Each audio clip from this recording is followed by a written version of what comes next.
welcome to the Cognitive Science Presentation for 2018-19.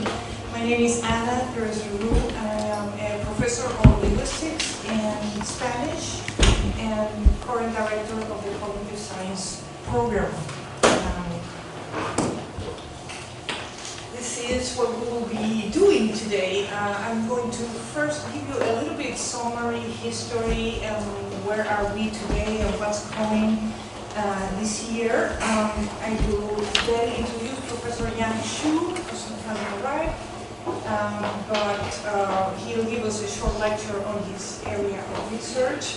At 10:50, I will explain how many of you are real majors, just arrived in the world.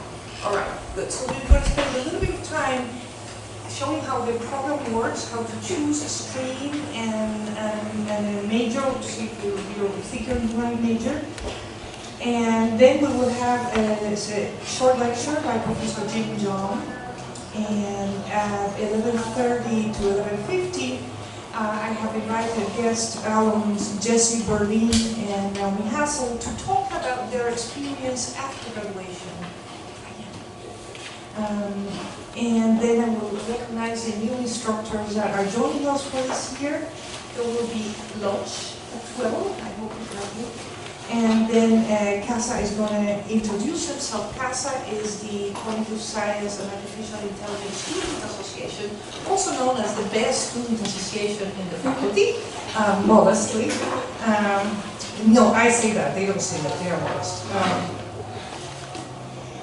And then we will be here to answer questions and programming choice and so on. Yeah, you know around? Yeah. Okay. And if the person in the, what's your name? Yes, what's your name? Julian. If anybody comes in, make them go in rather than stay in the front.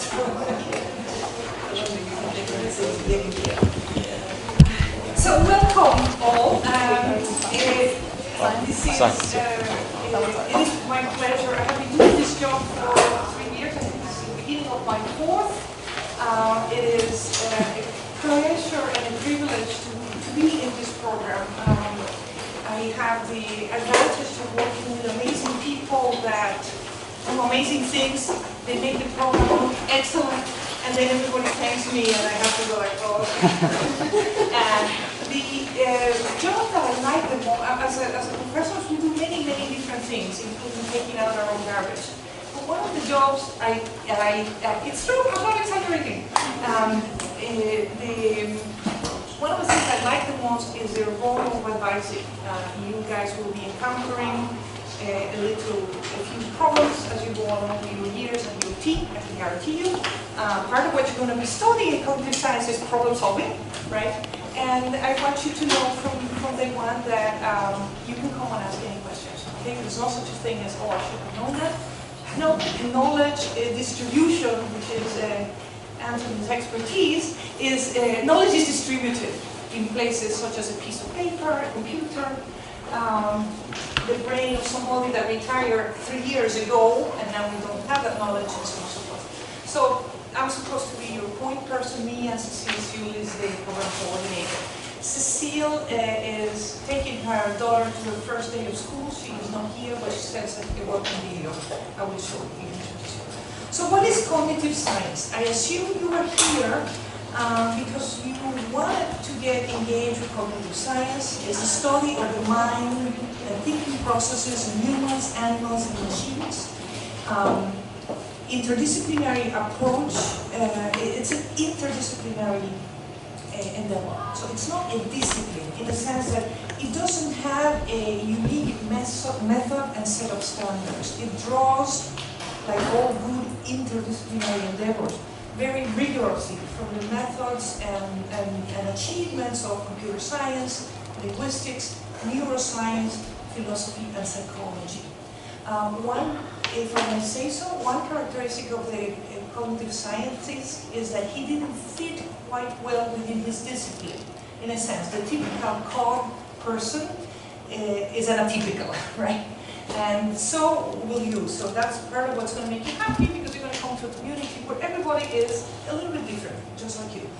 But still, the act of doing the research, the studying of the discipline, depends on having a good foundation in one of the core disciplines. We have 4 stakeholder departments. We are not a department, by the way, so people come and say, oh, sis, you're the chair of the department. We are not a department.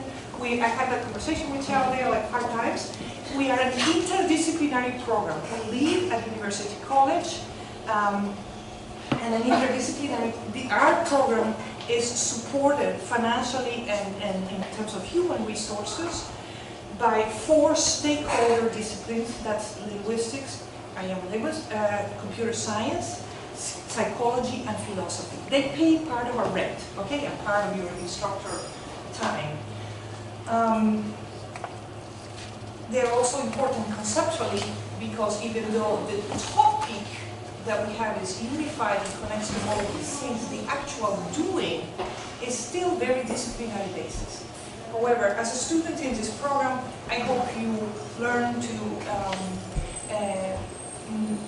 create computer models like a computer scientist, write like a philosopher, make experiments like a psychologist, and understand the nature of language that you ultimately, most human codes, as a linguist. Okay?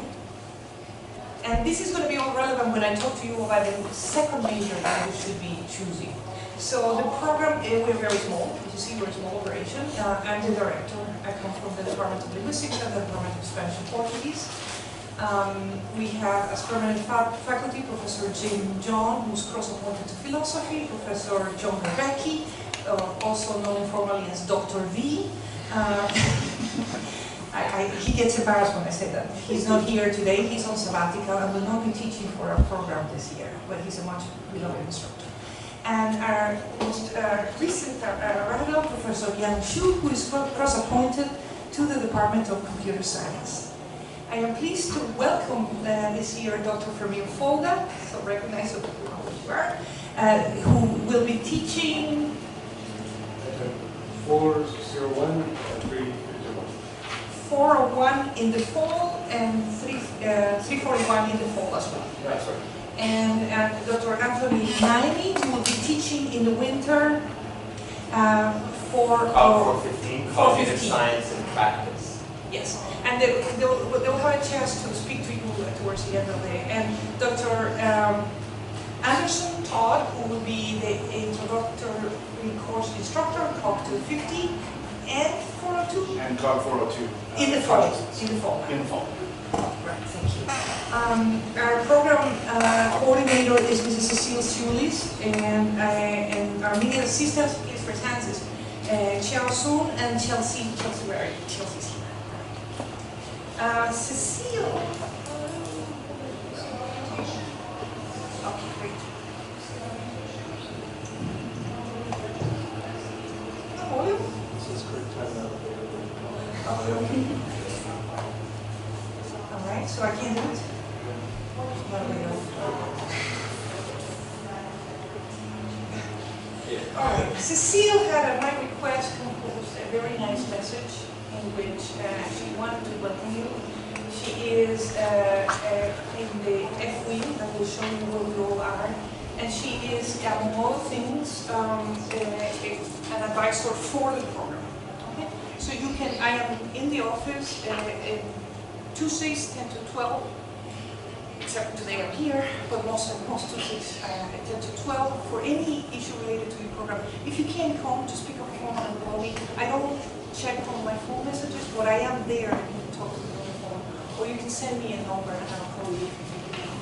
Cecile is with the administrative office, which this year, due to construction, is being housed in the H, in the bowels of the H wing, depth into, go down the rabbit hole and you will get there.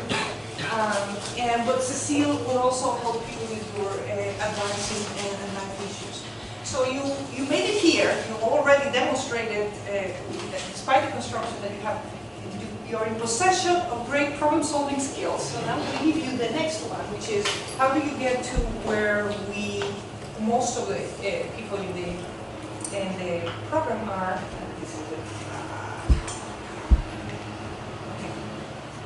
it doesn't show. So go back. All right. If you can orientally space, we are in one corner of the building. We're in the southeast corner, correct? In the southwest corner is the F wing. Those of you who know what Diablo, the cafe is, you know? All right. The F wing is on that wall adjacent there. There's a big red door, said F. I am in the second floor, it's the first door. Professor Jim John is around the corner. A lot of the other instructors, if they have other offices, they'll let you know, but a lot of other instructors will be there. John Recchi is in the third floor, as is the offices of CASA and the Lego robot lab. Okay, so the F-wing is kind of the cluster where most of us are. Jan has a nicer office with air conditioning across Pratt. yeah, in Pratt, Computer science building. the computer science building. Okay, so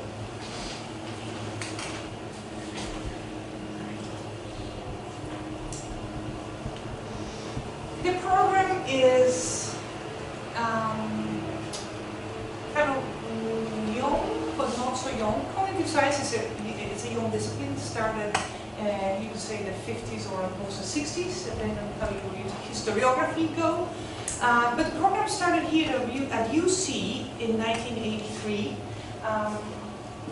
It grew to become quickly UC's largest program. It is today the largest program. UC underwent financial difficulties in 2008.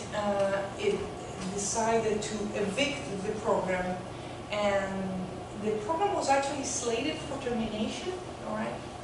And there was a group clause in other departments that said, you can't have a university like this and not cognitive science program. Actually, I said something slightly more ruder, but I'm not going to share with you. And the dean came back to us when we complained and says, if you want something, pay for it. So we came up with a hybrid model in which the stakeholder departments, the four departments I mentioned already, we're going to pay half of the cost of the program, but we're going to do a simplified curriculum. We were facing specialist program at that time, and the other half was going to be paid by the dean. And the model worked, it stabilized, and in 2013, after Donald Ainsley, current principal, this is his last year as principal, after Donald Ainsley became principal, he brought the program back to University College. Okay? Donald is a philosopher, he works on Hume, and he has been an amazing supporter for what we are. Basically, our interaction is, what do you need? I like that. It's nice to have us a boss. So the program then was given extra support from the departments. 2 new hires were approved. That means John Rebecki and John, who had been working as sessional, became permanent faculty, housed with their respective other home departments, and I was brought in as a senior colleague to be the administrator. We have succeeded in securing 2 more permanent positions, and then in universities' financial lingo, permanent positions are real money. That means the university is committed to these courses being taught. There's nothing that could happen, and right now with the province the way it is, we don't know what could happen, but that means the program is secure. So Yang just arrived in January 2018, and this coming winter cycle, we are going to hire a new linguist. The reason we got such great support is because if you see, this is the program before, this is the program dropped in half when the crisis happened. Students were very worried. And then it continued to stabilize, recovered, and then after the university decided to do the right thing. I'm saying do the right thing not just because it's us. This university has an enormous capital in research taking place right now in cognitive science. in places from the Rothman School, the Faculty of Music. You have no idea. The School of Medicine is full of labs where what I would consider cognitive science is taking place. But unfortunately, U of T being the huge hydra that it is, a lot of these people don't actually know each other. That means we live in our own departments, we see our own colleagues, and you can have a philosopher and psychology and policy working in exactly the same topic, counterfactuals, and they haven't met, right? So the metaphor that I have for the program is as a meeting place, okay?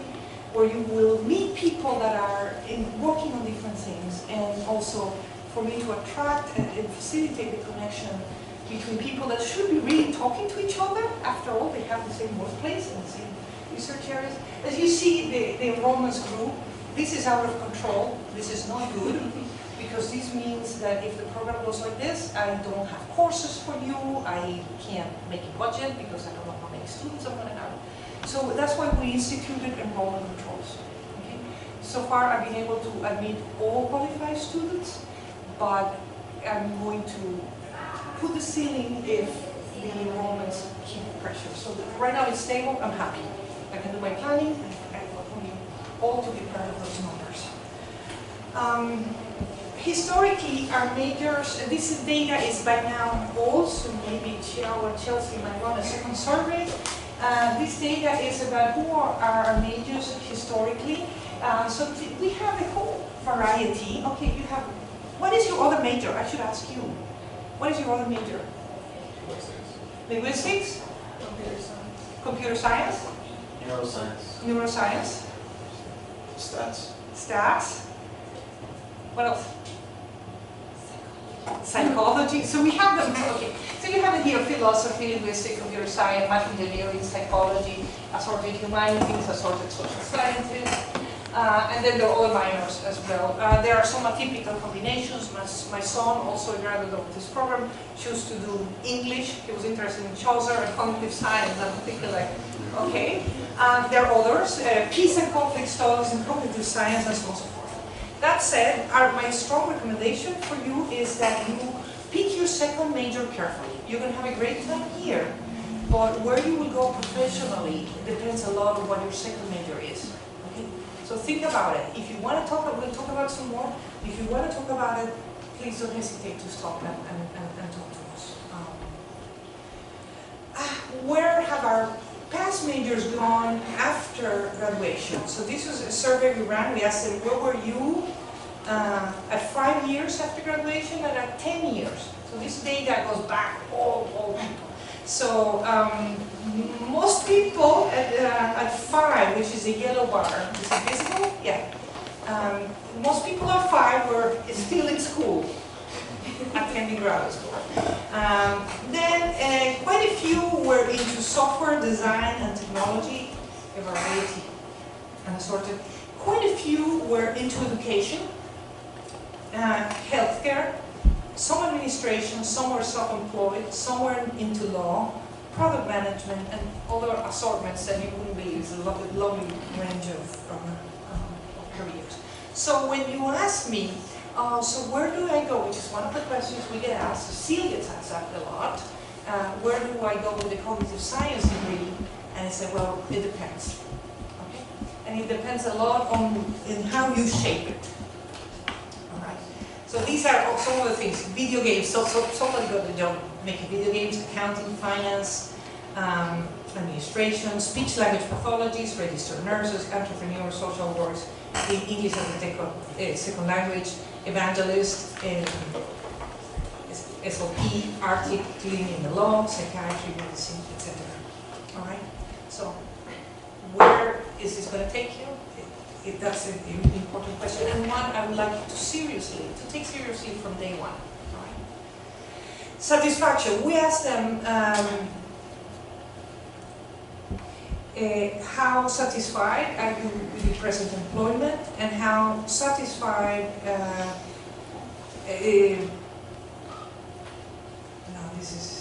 This is a typo. How satisfied were you with your degree, and how satisfied were you with your current job? Okay, and people basically said very, or good or very good. Well, very good. And these are some of the things our alumni told us. They told us, seriously, the issues and debates raised in COP 250 made it the single most intellectually electrifying experience of my life. I did not always agree with him, but struggling to figure out why I didn't taught me a discipline and clarity of thought that has served me well in a wide range of endeavors. And he gave permission for his name to be used. That's Matthew Butler. Somebody else said, I now do a lot of business strategies through the lens of human-centered design. Cognitive science gave me a good foundation in building empathy and understanding of how humans work. And one student said the best part was the student community and the inspiring professors. And that could be my description of my job. Right. We're going to have an exciting year ahead of us. We have 2 new courses that are starting. So Yang is teaching COP 260. And if he wasn't teaching at the same time I'm teaching my other course, I would want to sign up for that. And COP 43 is being taught by Professor Suzanne Stevenson from the Department of Computer Science. She's graciously been given to us on loan. We plan to do a little bit of minor house cleaning. So one of the things we're contemplating, and you don't know this, is that I've been learning more about experiential learning courses, and it looks like the better ones are wide courses rather than half courses for various reasons. So that's in the other minor house cleaning is going to happen. So what's going to happen? You enroll today with a program. That's the program we're responsible to graduate you with. There'll be some improvements over the years, and you can request to switch to a later program once, okay?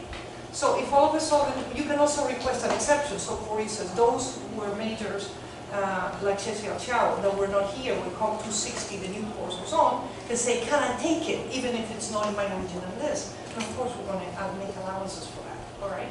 But you're responsible for the program you signed today, so don't get alarmed or confused if next year you go to the website and it looks slightly different. You are not responsible for those changes.